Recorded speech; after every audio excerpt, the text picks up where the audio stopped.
Join ForumIAS Academy, trusted by hundreds of toppers, including IAS Rank 1 𝐂𝐡𝐚𝐧𝐧𝐞𝐥 Sharma.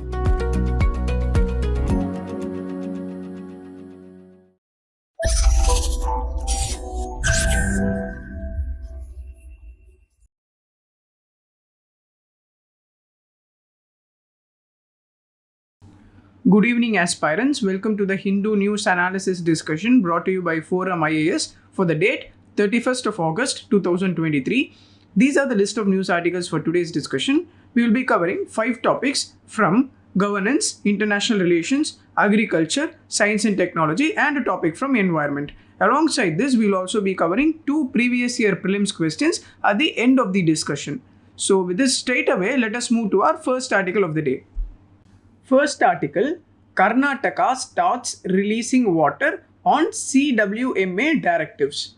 The news is that Karnataka has begun releasing water from its reservoirs to the state of Tamil Nadu, and henceforth it is said that Karnataka started following the directives of Kaveri Water Management Authority. Also, recently the Tamil Nadu government approached the Supreme Court asking it to intervene and to make Karnataka immediately release 24,000 cusecs from its reservoirs. Besides this, the Tamil Nadu government wanted Supreme Court to ensure the availability of the specified quantity of water at Biligandalu on interstate border for the remainder of month. This is the news here. From mains angle, we shall know the reasons for persistence of interstate water disputes. First, then we shall discuss about the Kaveri water issue, and then let us see the way forward. First, the reasons for persistence of interstate water disputes. Firstly, the legislative powers concerning water have been distributed between the union and state governments. Here, the idea has been to ensure optimum utilization while balancing the interest of the states. However, this approach of imprecise distribution of power between the union and the states has created federal jurisdictional ambiguity. Secondly, a big limiting factor is the lack of effective authority for enforcing the orders of tribunals. The tribunals can only make an award and it cannot make it binding. And moreover, the tribunals also lack the ability to punish for its contempt. So these are the 2 points which are foremost important reasons for the persistence of interstate water disputes. Thirdly, Article 262 provides that the Parliament may by law prevent the Supreme Court or any other court from exercising jurisdiction in interstate water disputes. But however, in the Article 136, the Supreme Court can hear the appeals against the orders of tribunals. Thus, the SC remains the adjudicatory body along with the tribunals, creating an institutional ambiguity. Fourthly, the critics of system argue that members of tribunals created for adjudicating the interstate water disputes have been predominantly from the judiciary. This has led to lack of multidisciplinary approach to dispute settlement, and they also say there is not much difference between the tribunal and the bench of Supreme Court because of this. Fifthly, there have been excessive delays in establishing tribunals and making awards. The right to have a dispute referred to tribunal under the Interstate Water Disputes Act is based upon the union government's determination. So that leads to excessive delays in establishing tribunals and making awards. Sixthly, given that agriculture constitutes the primary economic activity in many parts of the country, water is a contentious issue. And so, interstate disputes are exploited for political mobilization and electoral benefits. Because of this, most often, state governments have rejected the awards of tribunals. Seventhly, there is a lack of data regarding water flows, seasonal variations, etc., which results in ambiguity regarding the availability of water, surplus water for sharing, etc. In addition, seasonal variations in monsoonal rainfall sometimes create shortage of water. So we can see state governments argue that there is no surplus water to be shared. Now coming back to the Kaveri river water issue, see, the Kaveri water disputes is an interstate water dispute between the states of Karnataka, Tamil Nadu, Kerala and the Union Territory of Puducherry. but the sharing of Kaveri water has been an area of contestation between Karnataka and Tamil Nadu often. See, the Kaveri water dispute has its root in the agreement which was signed back in the years 1892 and 1924 between the then British-ruled Madras Presidency and the princely state of Mysore. But in the year 1970, a fact-finding committee was set up to figure out the situation on ground. After submission of the report, the states reached an agreement in the year 1976. However, later when Tamil Nadu got its new government, it refused to give consent to terms of agreement, which led to fresh disputes. Instead, in the year 1986, Tamil Nadu government appealed the central government to constitute a tribunal for solving the issue under the Interstate Water Disputes Act. Later in the year 1990, following a Supreme Court order, the centre constituted Kaveri Water Disputes Tribunal to resolve the water sharing dispute between Karnataka and Tamil Nadu. So this is the history behind the interstate water dispute which is concerned with the state of Karnataka and Tamil Nadu. Now let us see what should be the approach towards settling interstate water disputes. Firstly, the Sarkaria Commission has suggested that awards of tribunals be given the same weight as the Supreme Court judgment. Secondly, the government's inability to properly handle water-related disputes is reflected in high number of appeals to Supreme Court. Some experts suggest that the appeal to Supreme Court should only be on procedural aspects. Then the awards based on experts' opinion should not be questioned in the court. Thirdly, there is a need to establish a time frame for constituting the tribunal by the union government. Tribunals should also try to avoid unnecessary delays in giving awards. Fourthly, the Interstate Council can be rejuvenated to enable it to play a more active role in settlement of such disputes. Fifthly, some experts have suggested that mediation can also be explored as a possible option for successful resolution of disputes.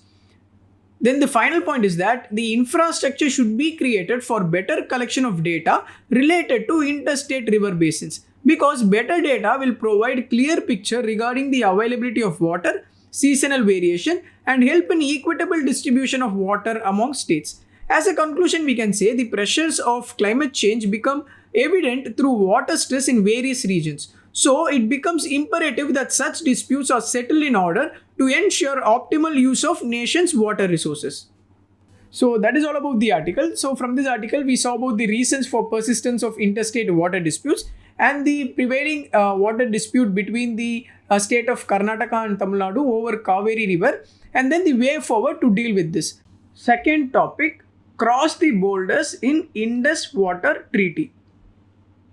See, this opinion section is all about the Indus Water Treaty. While I have integrated the points that are mentioned in the article, I have also dealt with the topic comprehensively so as to cover it for mains aspect. See, recently India said that it cannot be compelled to participate in illegal proceedings at the Permanent Court of Arbitration over the 𝐒𝐻𝐿 and Rattle hydropower projects in Kashmir. As a response to that, Pakistan says it believes India would implement the Indus Water Treaty in good faith. So in this context, let us know about the Indus Water Treaty. See, the 6 rivers of Indus Basin originate in Himalayas or Tibet region. So these rivers are Indus, Satluj, Beas, Ravi, Jhelum and Chenab. These rivers flow across the Himalayan ranges to end in the Arabian Sea. Preceding the partition of India and Pakistan, it was one common network for both India and Pakistan. However, the partition of India raised questions about the distribution of water between two nations. Since the rivers flowed from India, Pakistan felt threatened by the prospect of control of river water by India. Initially, the issue of water sharing was sorted out by Inter-Dominion Accord in the year 1948. That laid out India would release enough water to Pakistan in return for annual payments. The problem of this arrangement were soon realized, and it was considered necessary to find an alternative solution. Eventually, in the year 1960, two countries reached a decisive step with the intervention of the World Bank, wherein precise details were laid out regarding the way how water would be distributed. Now that led to creation of what we call Indus Water Treaty. So now let us see the main provisions of Indus Water Treaty. The treaty gives India control of 3 eastern rivers. They are Beas, Ravi and Sutlej with a mean annual flow of 33 million acre feet. Then Pakistan gets control of 3 western rivers. They are Chenab, Indus and Jhelum with a mean annual flow of 80 million acre feet. To be precise, the treaty gives India 20% of the water from Indus river system and the rest of 80% is given to Pakistan. Adding to that, the treaty allows India to utilize the water of western rivers for limited irrigation use and non-consumptive use such as applications over power generation, navigations, etc. Thus, India can generate hydroelectricity through a run-off river project on the western rivers, but it is subjected to specific criteria for design and operation. Further, Pakistan also has the right to raise concerns on the design of Indian hydroelectric projects on western rivers.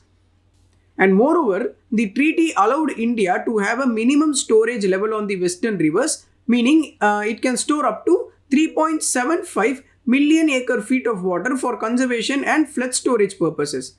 Then adding to that, a permanent Indus Commission was set up by UN for resolving any disputes that may arise in water sharing.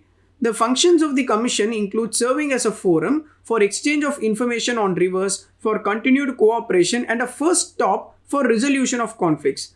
Now let us see how conflicts get resolved under the Indus Water Treaty. See, first of all, IWT provides a 3-step dispute resolution mechanism under which questions on both sides can be resolved at the permanent commission first or can also be taken up at the intergovernment level.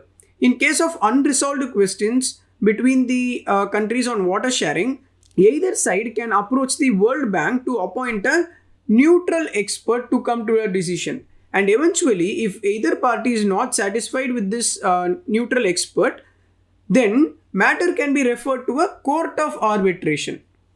So Pakistan has raised disputes on almost all of India's project on the western rivers. These includes Baglihar Dam on Chenab, 𝐂𝐻𝐿𝐵 Dam on 𝐂𝐻𝐿𝐵 River, Tulbul project on Jhelum River, etc. Now from mains angle, let us see what should be the approach of India to go ahead. First, India should take steps to completely utilize its entitlements of water of western rivers. The infrastructure to utilize the water has remained underdeveloped in Jammu Kashmir region, so that should also be addressed soon. Secondly, some experts suggest that in case of any hostile behavior by Pakistan in future, India can suspend the meeting of permanent commission. Thereby, if the first state of dispute redressal is not functional, the subsequent 2 steps of this 3-tier dispute redressal could not be undertaken. Thus, India can use this as a pressure tactic on Pakistan. Thirdly, India should explore the possibility of using climate change as a change in circumstances to initiate renegotiations on IWT. This will also put pressure on Pakistan. Fourthly, experts in India and Pakistan should assess how much of the water in eastern and western rivers are snow or rain-fed within their respective territories. Such estimates would add to the accuracy of each side's dependence on the other in sharing the water of these rivers. Fifthly, as per the Standing Committee of Water Resources, the canal systems in Punjab and Rajasthan should be repaired to increase their water carrying capacity. So these are the 5 points which could be used in mains writing while dealing or to be a way forward in addressing the Indus Water Treaty issue. So that is all about the article. So from this news discussion, we saw about Indus Water Treaty, the provisions under it, and the dispute resolutions mechanism and suggestions to deal with this problem. So with this, let us close this article and move to the next article. Third topic, understanding curbs on rice exports. The news is that Indian government has prohibited the export of white rice and also levied a 20% export duty on parboiled rice till the month of October 15. This is said to be a measure taken by the government to check domestic rice prices and to ensure domestic food security. Now, if we take the rice production estimate, this data is according to the third advanced estimate of Department of Agriculture and Farmer Welfare. It is said that during the Rabi season of 2022 to 23, rice production was around 159 lakh tons. Whereas in the Rabi season 2021 to 22, it was around 185 lakh tons. So the last year's production is said to be 13.8% less. Adding to that, Kharif sowing data shows that rice is sown on nearly 385 lakh hectares this year. This is relatively high compared with 367 lakh hectares during the same period last year. See, you should know that in states such as Tamil Nadu, the Samba crop sowing starts usually in the month of August in the Kaveri Delta area. But now, a section of farmers say there will be delayed sowing due to shortfall in the southwest monsoon. Also, trade and rice millers say that new season crop arrivals will start after the first week of September, and that El Nino effects are likely to impact the arrival of rain to some extent. Now, if we take rice exports, see, India is the largest rice exporter globally with the share of 45% in the world rice market. Also, the overall rice exports in the month of April to May of this year is 21%. This is higher compared with the same period last year. And in May alone, export of basmati rice was around 11%, which is higher than its exports in the May of 2022. Also know that non-basmati rice shipments were around 7.5%. This data is despite the government introducing 20% export duty on white rice and prohibiting the export of broken rice. Also know that according to the data available on the website of All India Rice Exporters Association, the shipment of non-basmati rice has been on rise for the last 3 years, and the export of basmati rice in the 2022 to 2023 was higher than the previous year. In addition to that, the government says that till August 17 this year, total rice exports were 15% when compared to the corresponding period last year. Trade sources added that Thailand expects nearly 25% lower production in this year, and Myanmar had stopped raw rice exports, and the crop is said to be witness low production in Iraq and Iran as well. Meanwhile, the government, that is the government of India, has increased the minimum support price for rice, and at present the paddy procured by rice millers is at a price which is higher than MSP. So as expected, the price will decline for farmers. Also, the restrictions on exports will ensure that there is no steep climb in rice prices in the market. Because when the benchmark price, that is when MSP set by the government, is high, the farmers will realize better prices.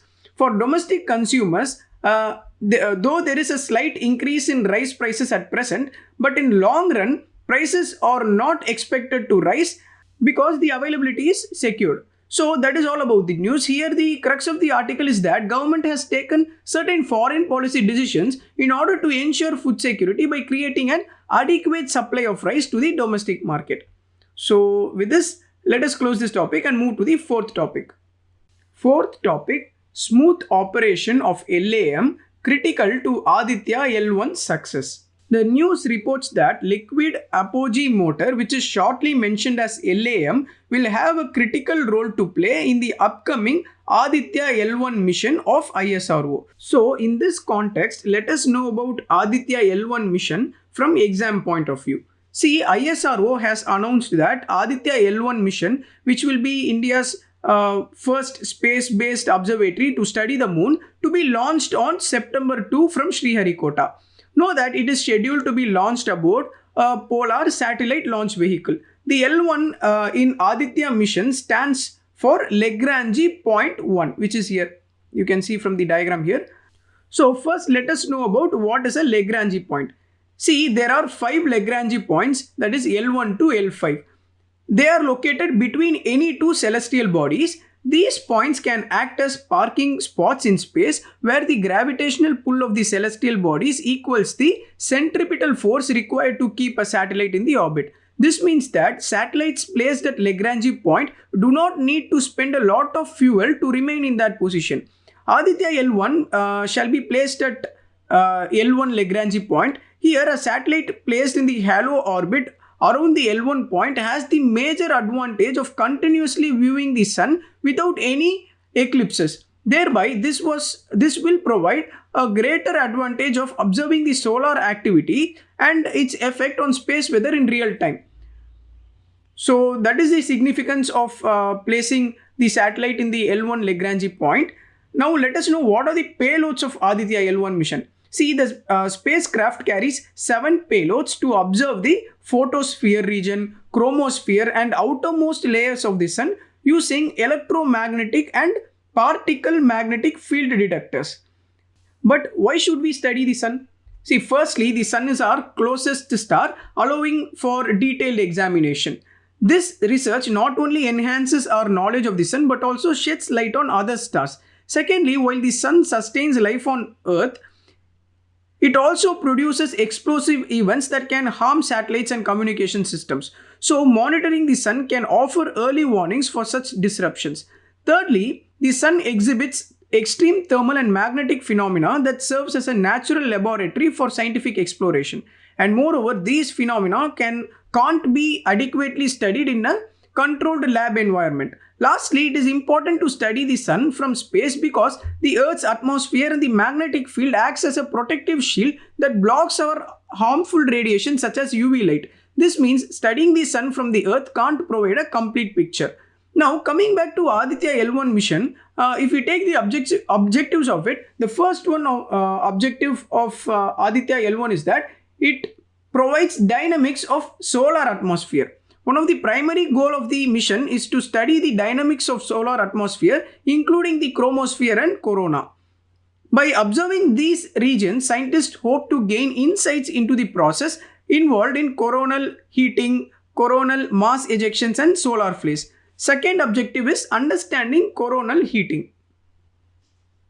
The sun's corona, with its temperature exceeding 1 million degrees Celsius, has long puzzled scientists. Here, Aditya L1, by aiming to investigate the physics behind coronal heating, sheds light on the mechanisms that are responsible for this extreme temperature difference between sun's lower and upper atmosphere. The third objective is probing the solar wind.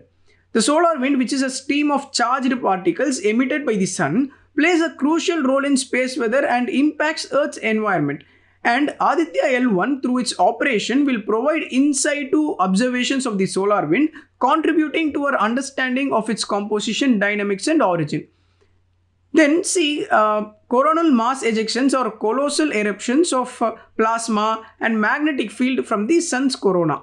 Aditya L1 investigate the initiation and propagation of CMEs, that is the coronal mass ejections, thereby enabling scientists to better predict and understand these powerful solar events.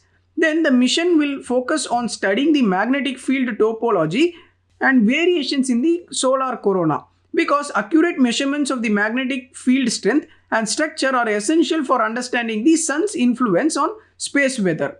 Then finally know that Aditya L1 will contribute to our knowledge of sun's impact on Earth's climate. By studying the sun's emission and their effect on Earth's atmosphere, scientists aim to unravel the connection between solar activities and climate variations. Now, if we take the significance of the Aditya L1 mission, first is to advance solar science. By studying sun's atmosphere, Aditya L1 will contribute to significant advancements in solar physics and our understanding of stellar dynamics. Then it also helps in enhancing space weather forecasting. Solar activities such as coronal mass ejections and solar flares can have a profound impact on Earth's technological infrastructure. Aditya's L1 observation will enhance our ability to forecast the effect of space weather events, thereby safeguarding critical systems like satellites, power grids, etc. Then it also allows in investigating climate connections. The sun's emission plays a vital role in Earth's climate dynamics. Aditya L1's research into connection between solar activity and climate variations will contribute to our understanding of long-term climate change. Then know that the development and execution of Aditya L1 mission demonstrates India's growing expertise in space technology. That is what I have mentioned in the title, indigenous technological advancements. So these are few significance and objectives of the Aditya L1 mission.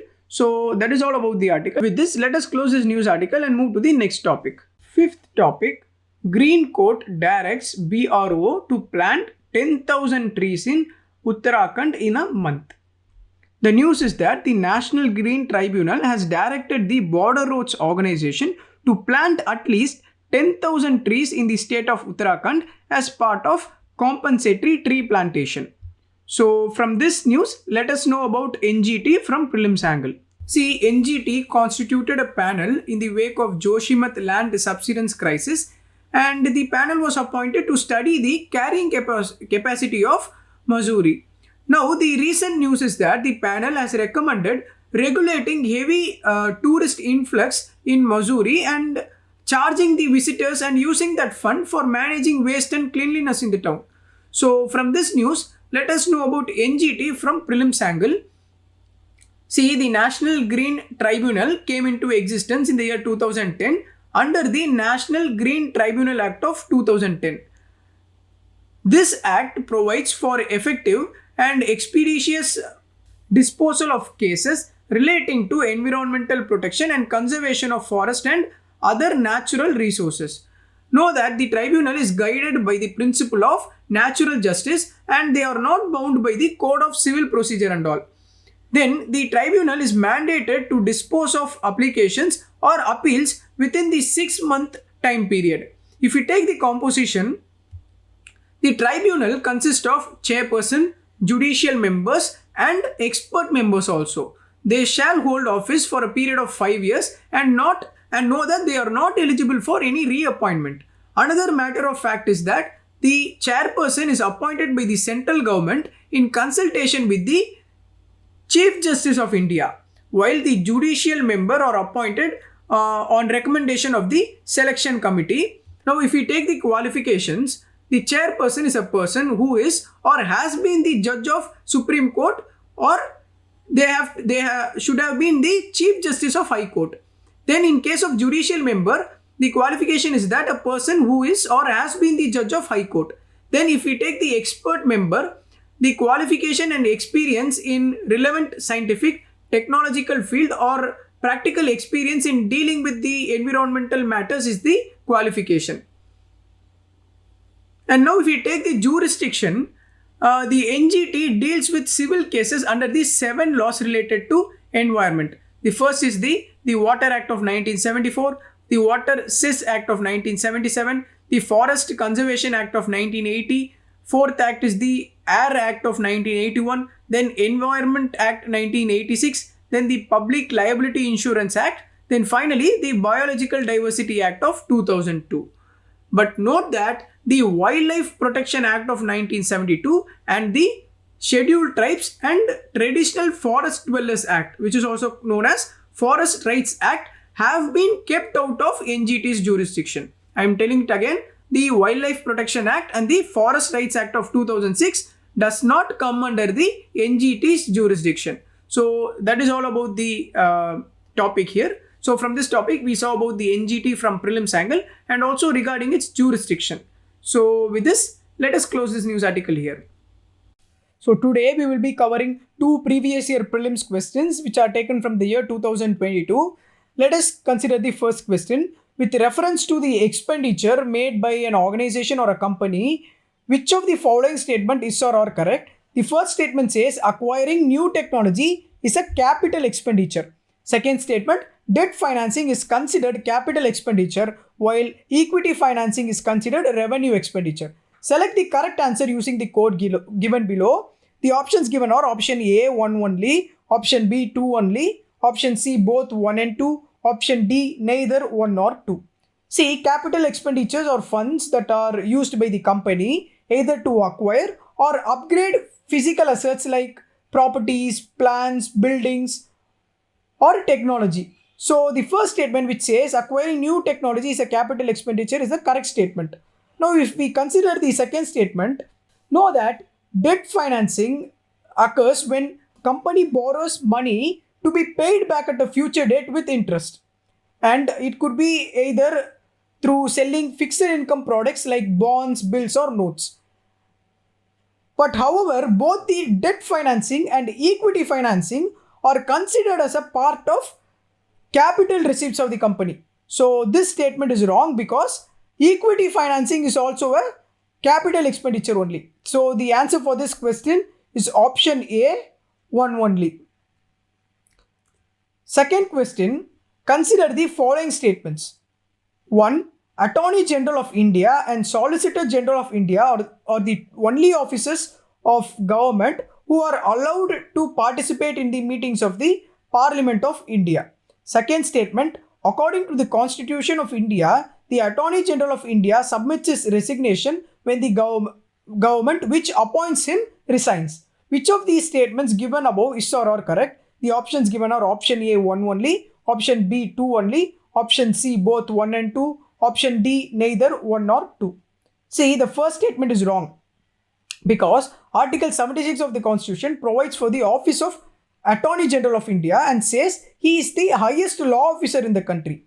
Then the Solicitor General of India, who assists the Attorney General to fulfill the official duties and responsibilities, is not a constitutional post.